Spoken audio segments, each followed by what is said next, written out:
The Vathalan ring never pretended to be peaceful. It floated around a dwarf star like a jeweled accusation, an orbital crown of polished obsidian, luminous veins of running light, and latticework so old the metal seemed tired of holding itself together. Inside its core chamber, the Galactic Council met in a hall designed to flatter every species' idea of power. Gravity was adjustable. Atmosphere was layered.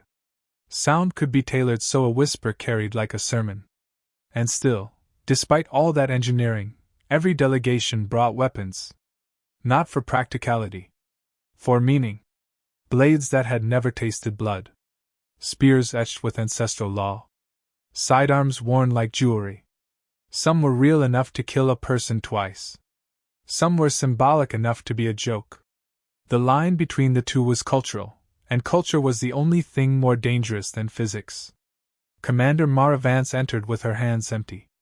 She led the Terran diplomatic guard detail down the slow-curving approach toward the dais, boots silent on a floor that drank sound. Her uniform was plain, charcoal fabric, a small Terran emblem at the collar, no medals that would invite conversation. Her guards followed in a tight spacing that looked casual to most eyes and exact to anyone trained to count steps. The chamber noticed anyway. A Threxian envoy, tall, horned, wrapped in ceremonial chain, tilted his head and exposed his teeth in a grin that wasn't friendly. A pair of Mer diplomats let their scent glands flare, broadcasting amusement like perfume. Several Varn attendants adjusted the hang of their sidearms, as though the humans had triggered an instinctive itch. Unarmed, they whispered without words. Unfinished. Mara didn't look at the weapons. She looked through them. The hands that held them were what mattered. Her gaze skated over the chamber's architecture, 3 concentric rings of seating, each at a slightly different elevation. Holographic banners hovering above every delegation, translating titles into symbols the mind could digest without choking. Media drones drifting like curious insects. Overhead, the translucent security canopy that shimmered when it adjusted to a new threat profile. She counted exits. 12. She counted hard barriers. 5.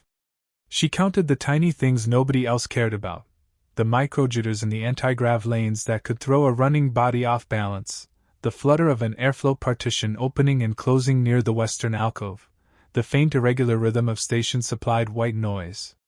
The ring was alive. Not sentient, not in the poetic sense, but responsive. A system with habits. A system could be negotiated with. Mara, Ambassador Linday whispered beside her, not turning his head. He was small, silver-haired, and unarmored in the way that made other species uneasy. No exoshell, no crest display, no ceremonial blade. Just a tailored suit and the calm of a man who carried arguments like weapons instead. Sir? Mara replied, voice low enough to stay private in a room designed for public declarations. Enjoying the theater? I'm watching the audience, Mara said. The stage is predictable. Lynn's mouth curved. That's why I hired you. He hadn't. The Terran Interstellar Service had assigned her after the Kestrel incident, an ugly little chapter in a border system where security escalation became a polite term for mass panic. Mara remembered screaming in 3 languages and a child's hands slipping out of her grip. She didn't remember the gunfire in sequence. Trauma didn't respect chronology. Now she kept her hands open, fingers relaxed, as if she had nothing to hide. They reached the Terran position, an allocated segment of the inner ring, marked with a floating crest of Earth's continents. The chairs were an accommodation, a human obsession with spines and back support. Mara took her place behind the ambassador, a half-step back, slightly left, where her eyes could cover the approach lanes. Her second-in-command, Juno Patel, drifted into position on the opposite side. Juno's expression was polite emptiness, the face of someone you could ignore until you couldn't. A junior guard, Elias Morano, knew enough that his pulse still betrayed him, leaned close as they settled. Ma'am, he murmured, careful. They're all armed. Yes, Mara said. And we're not. Correct. Elias hesitated, then asked the question she'd heard in every posting since humanity had joined the Council. Why? Mara didn't answer immediately. Her eyes were on the Varn delegation 2 arcs away, where high-legged Exorkai sat like a sculpture of arrogance. He wore lacquered armor that reflected the chamber lights in cruel highlights. A weapon rested at his hip, not ceremonial. Mara knew the model by silhouette. Compact. Lethal. Politically loud. Exorkai looked at the Terrans and smiled. Mara turned her gaze back to Elias. Because when you bring a weapon into a room, she said, you change the room.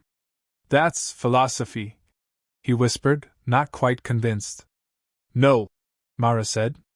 That's mechanics. Elias swallowed and straightened. The chamber's central platform rose by a fraction, a visual cue that formal proceedings were beginning. Translation fields warmed, making the air feel slightly charged. A chorus of voices layered into one, 1,000 throats, filtered into clean sound. The council speaker, a thin, floating being of pure light with a name that translated into a concept rather than syllables, announced today's primary agenda. Trade corridor enforcement. Mara's focus sharpened. This was the real reason Exorkai's eyes kept finding them.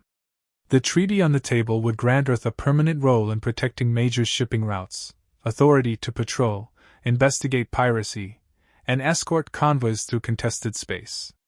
For some species, it meant safer commerce.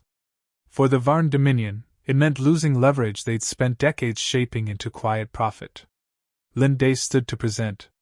His voice carried like a warm blade, precise, careful, non-threatening. We are not asking for dominion, he said, hands visible. We are offering responsibility. We have the logistical capacity, the fleets, and the... A sharp interruption cut through. A deliberate noise. High-legged Exorkai rose with slow theatricality, letting his armor speak before his mouth did. The translation field fluttered, then steadied. Terrans, Exorkai said, and the words sounded like something caught under a boot. Always so eager to offer. Always so eager to wear authority like a borrowed cloak. Mara watched his posture. Confident. Predatory. Performing. Exorkai's gaze slid past Lin and landed on Mara and her guards. And yet, he continued, voice smooth with disdain, they arrive at the council like supplicants. No blades. No sidearms. No honor medal. Tell me, Commander, he said, Commander, as if it were a joke. Is this your surrender ritual? Or your species' newest attempt at deception? A ripple moved through the chamber, laughter from some, nervous silence from others. A few delegates leaned forward, hungry for conflict that wasn't theirs. Linday didn't bite. That was his talent, refusing the shape of an argument handed to him. High-legged, Lin said pleasantly. We were not aware that the presence of weapons improved a negotiation. Exorkai's smile widened. It improves honesty. Mara could feel Elias stiffen behind her, the urge to react pushing at him like heat. She didn't move. She didn't blink faster. She didn't offer Exorkai the satisfaction of a flinch. Instead, she lifted her chin a millimeter and met his eyes with something flat and unreadable.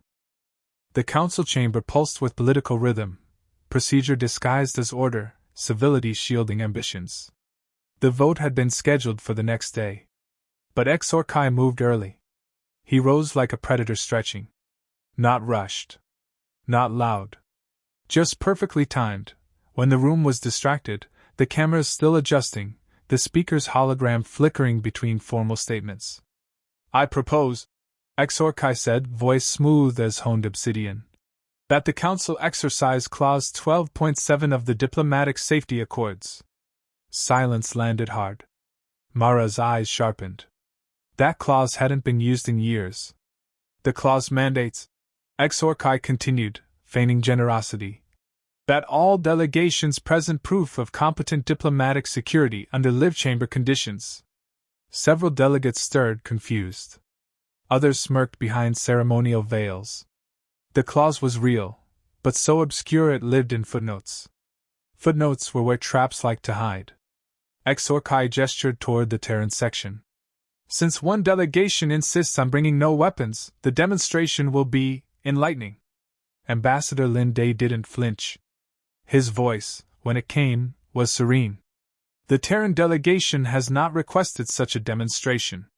We trust in the chamber's neutrality. Exorkai smiled. Then it will be brief. Surely the Terran delegation doesn't fear a test of principle? Whispers bloomed across the chamber like mold. Fear. Challenge. Surrender. The council didn't speak in truths, it spoke in impressions. Mara leaned toward Lin, quiet and tight. This isn't a test. It's a setup. Decline it. If we refuse, he murmured back, we signal doubt. And they'll anchor that perception before the treaty vote. She said nothing for a moment. Then let's change what they think they know. The speaker floated upward, blinking with layered voices. Motion presented. Due to the clause's legal precedent, refusal by any delegation will be marked as default failure. The motion proceeds. Checkmate, Mara thought. Too early to play the last move, but too late to prevent the board flip. An hour later, in a secured antechamber behind the human seating platform, Mara reviewed the demonstration conditions on her retinal overlay. The rules had been agreed upon by Exorkai's block and rubber-stamped by the Speaker's Council. No weapons of any kind. No kinetic countermeasures. No use of energy projection or defensive augmentation devices. No contact with any individual not within the Terran delegation ring. All responses must fall under non-aggressive posturing and non-lethal restraint patterns. She turned to her team. Juno Patel stood already reading, her brow furrowed. Elias Morano paced, his fingers twitching near where a sidearm should have been. They've written a script, Mara said flatly. One where we're supposed to fail without technically being harmed. Their threat actors will press us, but just under the threshold of physical force. We're boxed. Then we break the box, Juno replied. Mara pointed at the edge of the screen. No. We fold it. Inside the team's temporary briefing room, the lights dimmed. The holographic chamber map hovered like a spiderweb, lanes, exits, ventilation shafts, gravity vectors. Listen close, Mara said. We don't engage. We redirect. No blocks. No throws. No aggressive grips. Juno added. We use the ring itself. It's more responsive than people think. Especially if it's told to listen, Mara said. Elias frowned. How do we get the ring to listen without breaking the neutrality protocols? Mara gave him a sharp look. We don't. We follow our protocol. Just be where you need to be, when you need to be. Is this about that override you mentioned before? Elias asked. Juno looked at Mara, waiting. Mara hesitated. 3 years ago, after the Kestrel incident, Earth had proposed a new type of security integration, non-lethal environmental intervention protocols. Most species laughed it off. The Varn vetoed direct access to Council defense systems. But one line in a subcommittee passed: Terran diplomatic guards could request temporary environmental failsafes under verified threat conditions. It wasn't power. It was leverage. Quiet, conditional leverage. And it wasn't visible. Which made it dangerous. Mara didn't explain any of this. Instead, she said, we're not here to win a demonstration. We're here to make a point. We don't react. We prevent. Later that evening, Mara requested a private review with the station systems liaison, one of the hybrid AI protocols housed beneath the ring's interface deck. The voice was clear, layered in precise neutrality. Commander Vance. You're seeking confirmation of emergency triggers? Yes.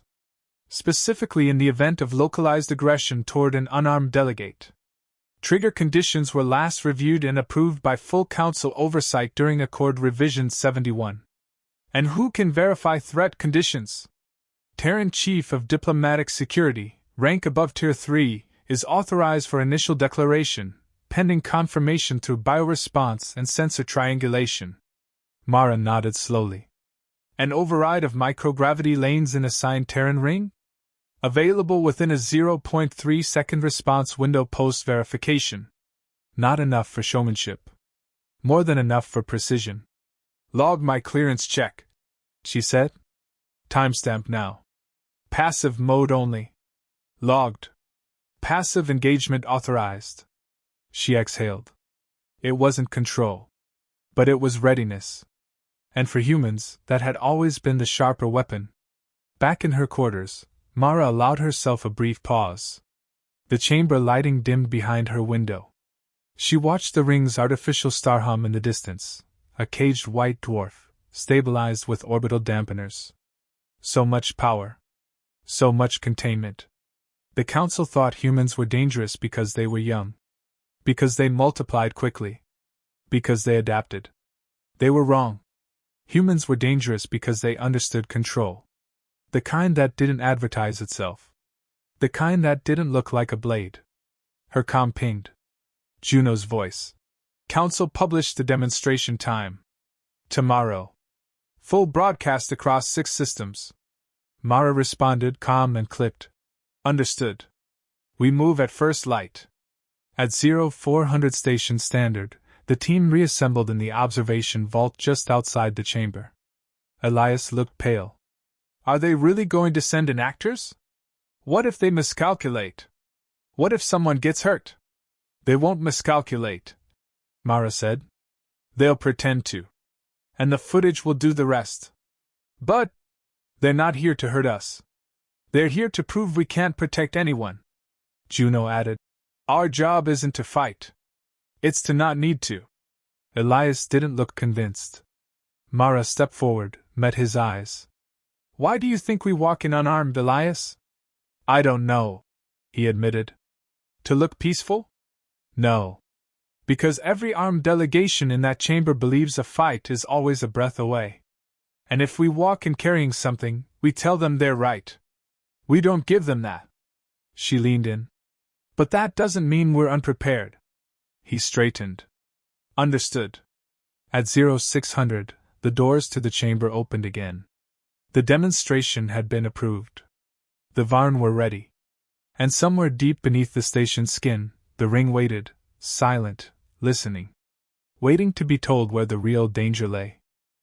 The council chamber was full, packed with delegates, observers, and more media drones than usual. Their lenses glinted like polished eyes, fixed on the Terran delegation. They weren't here for the vote anymore. They were here for the show.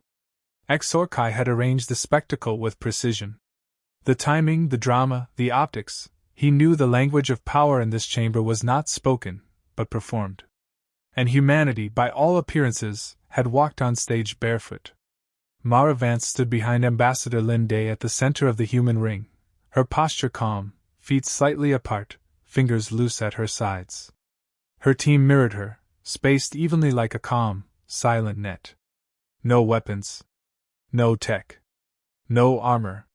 Nothing but readiness. The speaker's avatar pulsed above the central dais. Demonstration of defensive protocol is now initiated. Certified non-lethal actors have been deployed under Council supervision. This test is being observed by 32 member states and will be permanently recorded. Mara didn't look at the cameras. She watched the corners. 2 doors slid open at once, no sound, just the hiss of artificial air, revealing 6 figures in matte gray bodysuits. Varn trained. Muscular, precise. They walked without expression, every step calculated to say, "We are not here to simulate." Elias shifted his weight barely. Mara caught it with peripheral vision and responded without turning. "Breathe slow," she said quietly. "Watch their hips, not their hands." The first attack came quickly. One actor feinted toward the ambassador's right. The second curved left, a coordinated misdirection. Mara didn't flinch. Juno stepped in, not fast, just certain, and placed her body in the lane between the actor and Lin. She didn't touch him. She didn't block. She stood close enough to make the angle of approach non-viable. The actor adjusted mid-step, disengaging with a convincing grunt of frustration. A ripple of amusement passed through the chamber. To many watching, the Terrans had just almost failed. Good theater. Wrong script. More actors advanced. For now spreading, probing angles. They came from the sides, the rear, even the vertical airlift conduit above the ring. The team shifted seamlessly. Mara ducked slightly, guided Elias's shoulder with a soft touch, moved him into an intercept position without a word. They didn't form a wall. They formed flow, channels that absorbed momentum, redirected pressure, stalled movement. One attacker reached for Lin, too close, too fast. Elias turned, not striking but positioning. His elbow and shoulder created a subtle vector that made the reach awkward. The attacker's hand skimmed past Lin's arm, intentionally failing to connect, but visibly bypassing the protection. The chamber reacted, another rustle of skepticism. Exorkai watched with a predator's stillness, his armor catching the ambient light in jagged flashes. His smile said, "Look at them scramble. Look how they can't fight." And then he moved. "Council Speaker." Exorkai's voice rang out, calm and smug. "I request an amendment to the demonstration parameters." The Avatar paused. "Specify." "The Terran delegation is exploiting the station's anti-grav lanes for mobility. It's an unfair advantage. I request the gravitational vectors in their section be normalized." A long pause. Mara's jaw tightened. The speaker replied, "Amendment granted. Gravitational assist lanes in Sector 3E will be temporarily disabled." The shift came instantly. Mara's knees absorbed the heavier pull. She recalibrated balance. Her team adjusted without cue, each guard redistributing weight, altering stance. No panic. Just efficiency. But now, it was harder. The second wave began. This time, faster. 3 attackers moved in tight formation, one targeting Elias, one heading straight for Lin, one feinting toward Mara's blind side. They were faster than before. Less simulation, more probe. The guards held formation, still without strikes. Juno turned a step into a deflection. Mara pivoted on a heel, guiding a would-be rush into open space. The third attacker stumbled, but not from contact. From absence. That was the plan. Still, the chamber didn't see restraint. It saw hesitation. Half measures. Shadows where violence should have lived. Exorkai leaned forward. "They can't even stop a performance." Mara heard that. Didn't respond. Her eyes were locked on the fourth attacker, who was out of rhythm. Too fast. Too focused. Too real. He wasn't acting.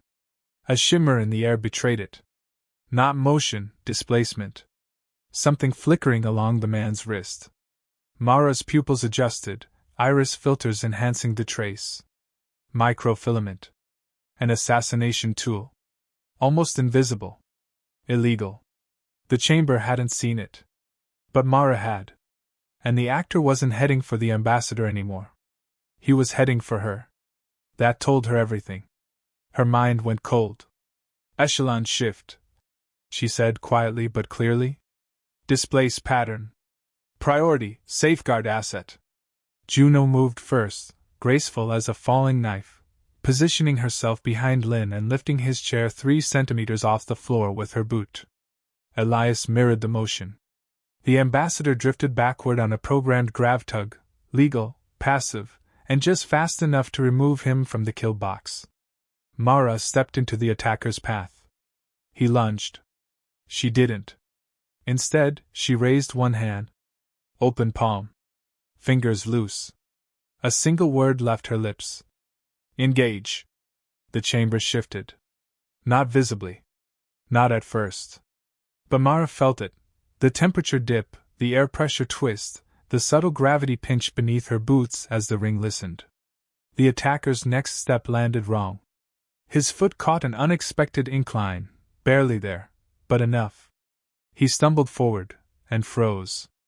A field veil dropped from the ceiling, silent and absolute, cutting him off in a transparent column of stasis.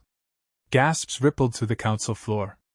Another attacker lunged in confusion, also real this time, not a test, but the door he meant to leap through sealed mid-motion. The ring's emergency protocols had activated. Triggers Mara had authorized. Not override. Pre-negotiated failsafes. Cameras turned. Delegates stood. Voices rose. Violation! This is manipulation! The humans! Mara spoke calmly, clearly. This is a passive compliance response triggered by verified threat activity, as defined under Emergency Subclause 7 of Council Safety Accords. All parameters are within pre-approved limits. The station is not compromised. The systems are obeying. The speaker avatar flickered, pulsed, and confirmed. Emergency intervention verified. Threat confirmed. Terran delegation actions within legal bounds. The attacker inside the field stood still, blinking. Microfilament wire dangled from his palm, captured mid-unspool. Exorkai stood, too quickly. This was your plan. You provoked this. Mara turned calm. We brought no weapons. She looked around the room. You did. Silence swallowed the chamber. For the first time since this farce began, no one moved. Not even the cameras. The ring had shown its loyalty, not to aggression, to preparation. Mara adjusted her collar and stood a little straighter. We do not bring weapons to diplomacy, she said. And now you understand why. Exorkai's hand was already halfway to his weapon before he remembered the cameras. But the damage had been done. A slow gasp moved through the chamber as every delegate and drone turned to him, not as a respected counselor, but as a threat. His fingers brushed the hilt of his ceremonial blade, pausing in the charged space between intention and consequence. Mara Vance watched him from across the ring. Her stance didn't shift. She didn't raise her voice or her hand. She didn't need to. The field veil around the would-be assassin remained intact, humming with quiet finality. The microfilament wire dangled like a silken noose, caught mid-act. A moment frozen by a system that had responded not with bullets, but with rules, with logic, with readiness. You drew a weapon in the chamber, Mara said evenly. Against protocol. Against law. On record. Exorkai's hands slowly pulled back. He smoothed his robes, eyes scanning for support. None came. The council speaker's avatar blinked into brilliance above them. This chamber recognizes a violation of non-aggression code by High Legate Exorkai Vel. Emergency protocols verified. All Terran delegation actions remain within council-sanctioned doctrine. Exorkai's smile was forced now. They rigged the chamber. No, Mara replied. We read the manual. A soft chime echoed. Mara stepped forward, activating the central projection node authorized to all chief security officers during an active protocol inquiry. Lines of data shimmered midair, station logs, pressure shifts, thermal scans, EM fluctuations. They told a story that couldn't be edited. Truth logs were incorruptible. Here, she pointed. At 6 hours 1 minute and 32 seconds, unauthorized signal spikes registered across 2 Terran comm bands.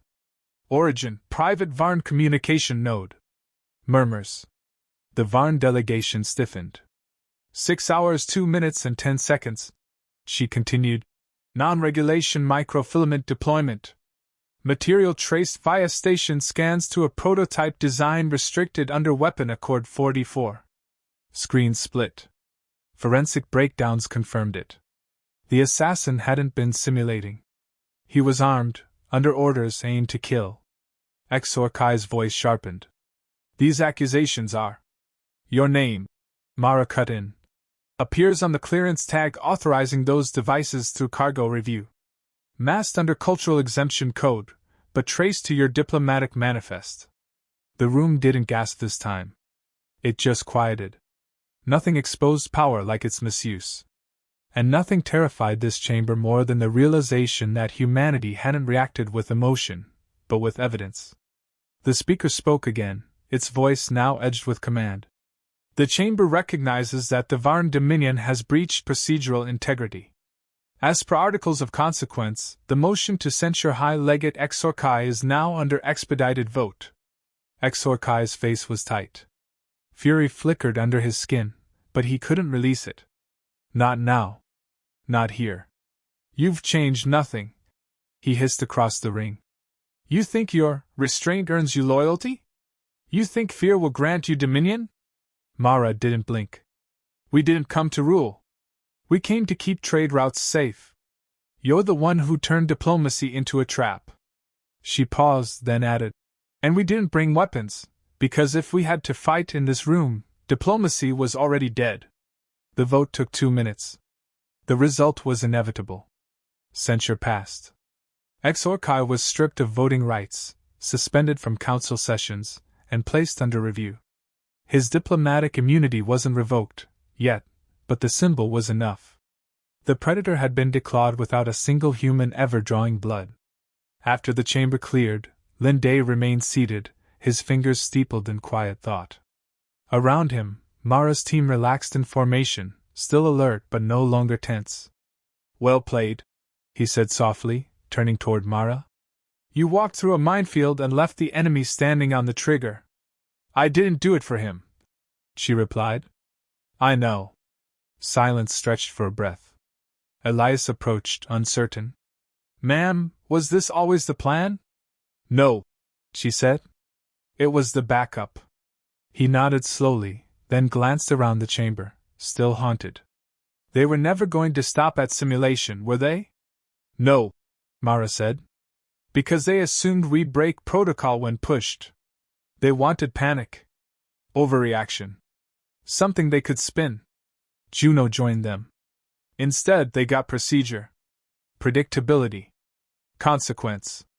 Lin smiled faintly. The most terrifying kind of human power. Later, Mara stood alone on the edge of the observation ring. Below her, the chamber was empty, just a hollow monument to ambition and memory. Footsteps approached. A delegate from the Lyran Commonwealth, a species known for pragmatism over poetry, paused beside her. Commander Vance, she said. May I ask a question? Mara nodded. Why do your people refuse to carry weapons here? Even ceremonial ones? All others do. Even the pacifists bring symbols. Mara studied the ring for a moment. Then answered. Because the moment we carry weapons, we give others permission to plan for war. She looked at the delegate. And when we walk in without them, calm, quiet, unarmed, it forces everyone else to ask a question they can't answer. What happens if these people are dangerous anyway? The Lyran delegate blinked slowly. Not disagreement. Just thought. And perhaps a little fear. The next day, the Trade Corridor Treaty passed. With full support from most neutrals. Privately, other delegations began reviewing their own diplomatic protocols. Several requested consultations with Terran's security advisors. One even quietly asked for access to the environmental override doctrine humanity had proposed years ago, the one they'd laughed at, dismissed, and vetoed. They weren't laughing now. At the next council session, Mara stood behind the ambassador once more. Same stance. Same calm. Same empty hands. Across the chamber, fewer weapons gleamed. Some were still there, of course. Honor rituals didn't die overnight, but their weight seemed less proud. Less performative. A young delegate, fresh-faced and wide-eyed, leaned toward a senior beside her. Is it true? She whispered. That humans don't carry weapons because they're harmless? The older delegate glanced at Mara. Then looked away. No, she said softly. It's because they don't need them. Mara allowed herself a rare smile. Quiet. Unnoticed. Exactly how she liked it.